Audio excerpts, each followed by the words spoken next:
Hello again. This is Math 1120 coming to you from the College of DuPage, and the title of this lecture is Midterm Solutions and Moving on to Physics.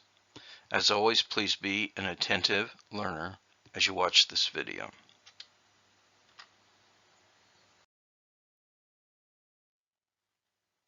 Problem 1. You had this grade point average calculation you were supposed to do. This is similar to one of the LSAs we did. So you could make a spreadsheet. You take the hours times the grade on a 4-point scale. You get the product, you add them up, and you take the 54 total of the product, the sum of the products, and you divide it by the number of hours, which was 17, and this is the GPA you should have gotten.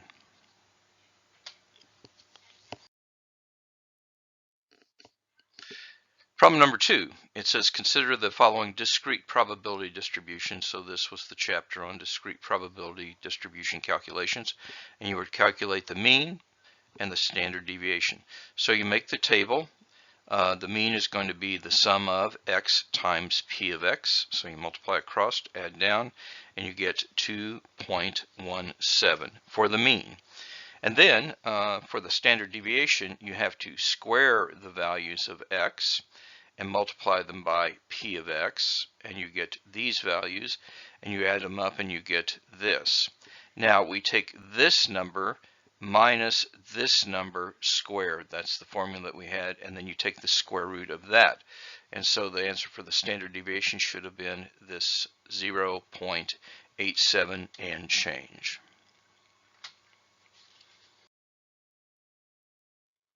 Number 3 asks you what's the probability that the sum of two fair dice rolled is between 4 and 7 inclusive, or, and the or is the important part, is even. I guess it's not just the important part, but it is an important part.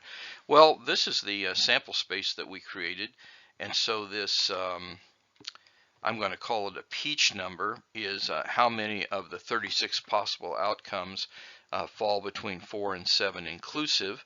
But then you also have to include, and that's what the or is about, the places where it's even, and so that's the green. The easiest way to do this is probably count how many white spaces you have, and we have 8 white spaces. So if I take 8 from 36, I get 28, and so the probability of the sum being between 4 and 7 inclusive or even is 28 over 36, and if I divide both top and bottom by 4, in lowest terms it would be 7 over 9.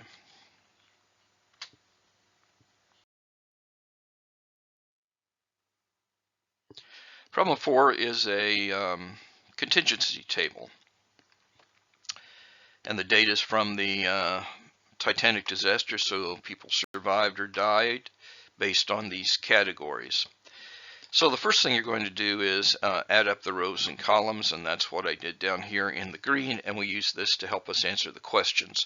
So what's the probability a randomly selected Titanic individual survived? Well, we'll take the total surviving by the total people, and we get something a little over 30%. Part B, what is the probability a randomly selected Titanic man survived? Well, this is the number of men who survived, and that was the total number of men. This is a conditional probability, and we get, it's a little less than 20%. And then I ask, what's the probability that someone who is not a man survived? So you have to add up the women, boys and girls in the surviving category, and the women, boys and girls in the total categories, and take the quotient of those, and you get it's a little better than 70%.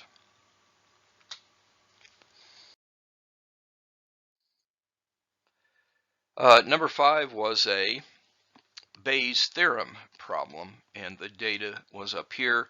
I told you it's best to probably draw trees. So of the people who were interviewed, 45% went to prison and 55% did not. And of those who went to prison, 40% pled guilty earlier in the trial, and 60% was not guilty. So we have these outcomes. And here, not prison, it was 55% pled guilty and 45% pled not guilty. And of course, these are independent steps, so you'll multiply them. We have these 4 states of nature. Now, the problem asks, if a subject is randomly selected and we know that they did a guilty plea. Now, a guilty plea means that you're up here or down here as your set states of nature. You want to find the probability this person was not sent to prison. Okay, so I multiply the probabilities. So for the top one, this state of nature right here, I get 18%. For the state of nature down here, I get 30.3025. And so that's what I have.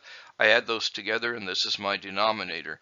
But then we said, find the probability the person was not sent to prison. And so I click on this as my numerator. So that's my numerator. My denominator is a sum. I take the ratio of the two, and I get that it is a little bit over 62%.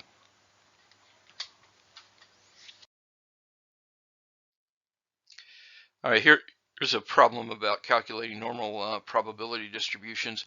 We know that the mean of a normal distribution is 268 and the standard deviation is 15. So the first one says, what's the probability that it's 308 days or longer? It's a very small number, and you should get this number. This is an example of, given the number, find the probability. The second one, they define premature if it's in the lowest 3%.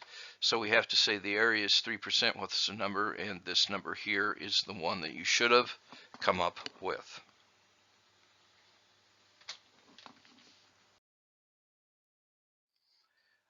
Here is a binomial probability problem. A student is forced to guess on all 25 exam questions, each a multiple choice question with 4 possible answers. That means if you're guessing, you have a 0.25 chance of getting it right. Now the student must earn 70% or better to earn a C. What's the probability that they earn a C? And they're guessing on all 25 problems. So 70% of 25 is 17.5, so they have to get 18 in order to be above that, because 17 wouldn't be good enough. So we're going to say, what's the probability, binomial probability of getting 18 or more right? We use Excel to do this calculation. We get a whole bunch of small numbers, we add them up, and this is only a little less than 2 times out of a million would this happen. This is the actual number.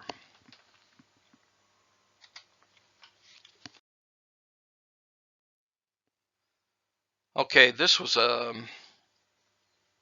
smaller problem, but very similar to one that we did that was in a video that you watched. It was about pleasure boats and manatee fatalities.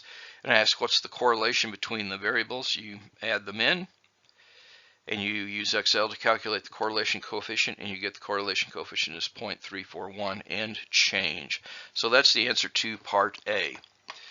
Now I ask, what's the number of manatee fatalities predicted by the regression model for this many boat registrations? And again, given the units that we have here, where those are in tens of thousands, we're really looking for plugging 98 in if the regression equation was good enough to use. It turns out that the regression equation is not good enough to use because there's 9 data points. You would have to be bigger than 0.666, and you really were not.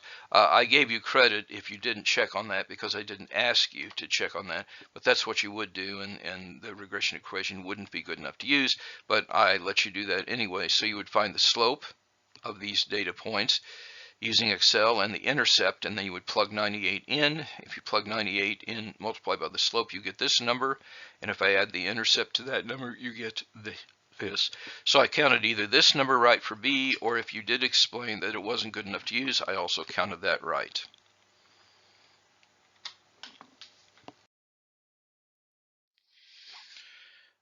This was a confidence interval problem, and so You did a sample that was 1487 and p hat was 0.43, and I wanted you to do a 95% confidence interval. So Z alpha over 2 for 98% was 1.96. That was in your tables.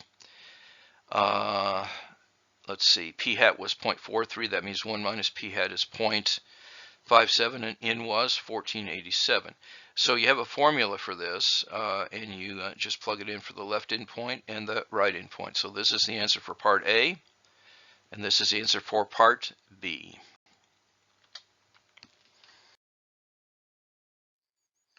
And this was the Yoder family reunion problem, and you had to work with some data. I asked you to find the median age of the attendees, and I did say use the Tukey convention. So if you looked at this, we found that there were 47 Yoder people, and 47 plus 1 is 48 divided by 2 is, you ended up going down to the 24th data point, and that should have been this one down here, the 24th data point, and so that is 28 for the median. Now, since there were 47, you have that one, and you have 23 above and 23 below. 23 plus 1 is 24, so it's the 12th. So we go down up 12 from here, and that is the third quartile. So the median age then was 28. The third quartile was 35. The most extreme z-score. Well, we had to find the mean and the standard deviation for the Yoders, and again, this was a population, so you could do this calculation, getting these numbers. And then if you already sorted them, which you should have done to do the median and the third quartile calculation, you do z equals x minus mu all over sigma. And so you have the youngest one was 1.34 and change below the mean, and the oldest person was 2.1173 above the mean standard deviations. So the 66 person was the oldest. How is the distribution skewed? You could look at a histogram, and it's skewed to the right, or a positive skew. And in exactly 5 years, exactly the same folks come. What would be the mean age? Well, you would just add 5 to the mean age here. So the answer to that one was this 31.2766.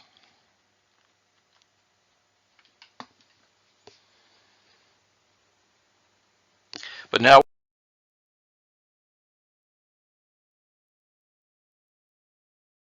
we're looking forward, not back, and it's time to turn the page.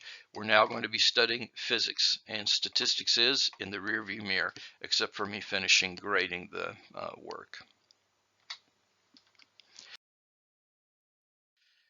One thing is, I'm going to be recommending that you watch a video because in physics we're going to be talking about big numbers, like how many hertz, what's the frequency of your transducer, and small numbers because you're going to be taking the measurements of very small numbers. These are going to be millimeters, and in fact smaller than that. And so I am asking you to watch a very excellent video by the Eames family called Powers of 10, and so I'm asking you to watch that, and that is one of the introductions that we're going to be doing to the physics.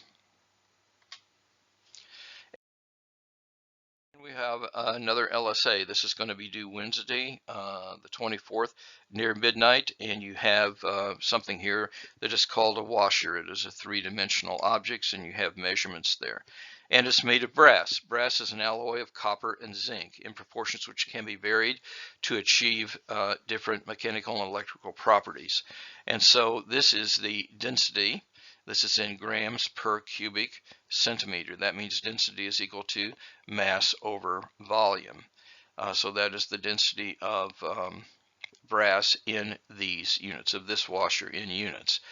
But then I ask you, what is the mass of this washer in grams, and what is the mass of this washer in kilograms?